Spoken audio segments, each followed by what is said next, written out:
des erreurs que j'ai pu observer lors des analyses de vos replays. J'avais déjà fait une vidéo sur les erreurs communes dans Fortnite que vous pouvez aller voir sur ma chaîne. Aujourd'hui, on va s'intéresser à d'autres erreurs que beaucoup de joueurs font et qui peuvent vous empêcher de faire des perfs en tournoi. Avant de commencer, pour être sûr de ne rater aucune de mes vidéos, n'oubliez pas de vous abonner à ma chaîne et d'activer la cloche. Sans plus tarder, rentrons dans le vif du sujet. La première erreur concerne les rotations des premières zones. Beaucoup de joueurs se dirigent vers la première zone sans trop réfléchir et passent par des endroits beaucoup trop risqués, où d'autres adversaires font leur rotation. Si vous suivez régulièrement mes analyses de joueurs pro et mes streams, vous devez savoir qu'il faut privilégier les bordures de la carte.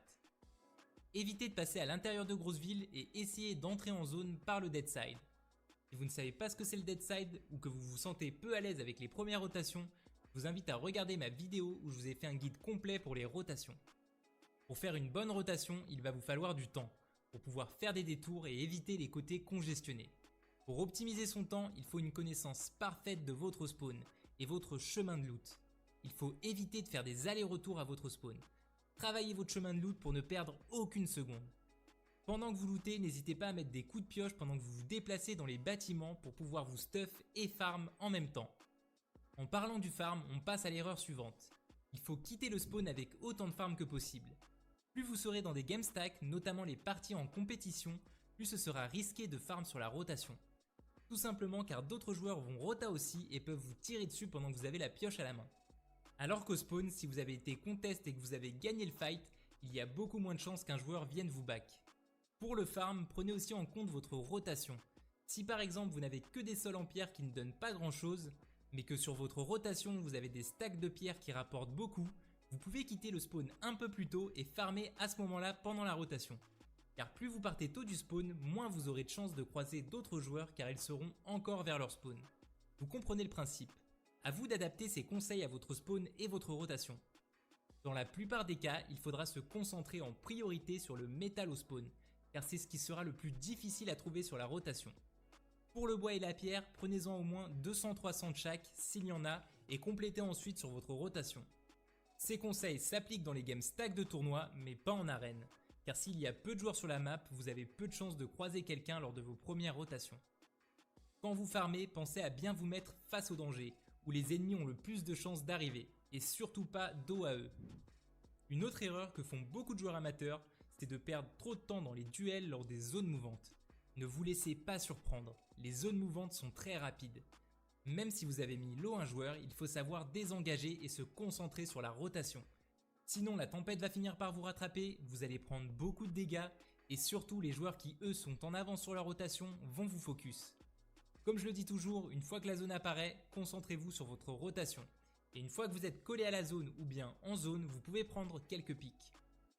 Pour les joueurs qui ont du mal dans les fins de zone, entraînez-vous à faire des extends parfaits en créatif. Les extends parfaits, c'est quoi? Ce sont des extends rapides et sans erreur. Il y a 3 types d'erreurs principales quand vous faites des extends. La numéro 1, c'est de rater ses edits. Ça vous ralentit et ça peut finir par vous faire tuer. En plus, vu la pression et le stress en fin de partie, quand vous ratez un edit, souvent vous pouvez enchaîner avec plusieurs erreurs d'edit à la suite.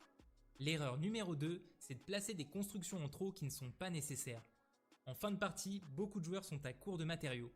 Tout ce gaspillage de construction peut vous faire perdre entre 150 et 200 de mats qui peuvent s'avérer cruciales à la fin de la partie.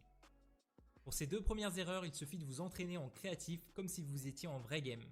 Bien sûr, il faudra compléter l'entraînement par des scrims ou des parties en tournoi pour être sûr que vous soyez capable de répéter ces extends dans des games sous pression. Enfin pour finir, l'erreur numéro 3 lors des extends, c'est de ne pas aller dans la bonne direction.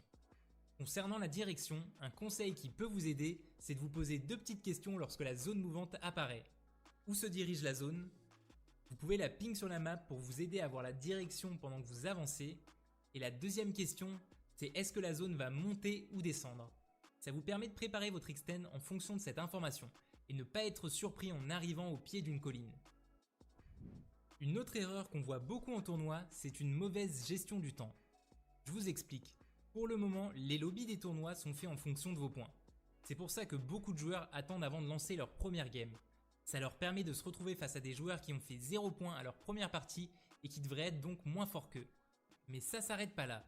Partez du principe qu'il vous faut 20 minutes par partie. Sur une cash cup de 3 heures où vous avez 10 parties à faire, vous pouvez considérer que vous devez faire 3 parties par heure. Ça vous fera donc 9 games à la fin des 3 heures, plus une game où vous aurez fait un retour lobby, et qui vous aura donc pris beaucoup moins de temps. Si au bout d'une heure vous avez fait 5 parties, vous êtes en avance. Il faut que vous preniez une pause pour ne pas vous retrouver avec des joueurs trop forts qui auraient fait par exemple le même nombre de points que vous mais en 2 games. A l'inverse, si vous n'avez fait que 2 games la première heure, vous êtes en retard. Mais n'allez pas faire de game rush tout de suite. Vous n'êtes qu'à la première heure et si vous faites des retours lobby par la suite, vous reviendrez à l'équilibre niveau temps. Ne commencez les game rush qu'à partir de la 3e heure. Au début de la 3e heure, pas à la fin, pour ne pas vous retrouver en manque de temps. Adaptez cette méthode en fonction du nombre de parties et de la durée du tournoi pour ne négliger aucun aspect qui vous permettrait de perf. On en a fini pour cette vidéo sur les erreurs dans Fortnite. N'hésitez pas à me follow sur Twitch et Twitter pour ne rater aucun de mes lives. Vous pouvez d'ailleurs m'envoyer vos replays sur Twitter pour que je les analyse en stream. Je vous dis à très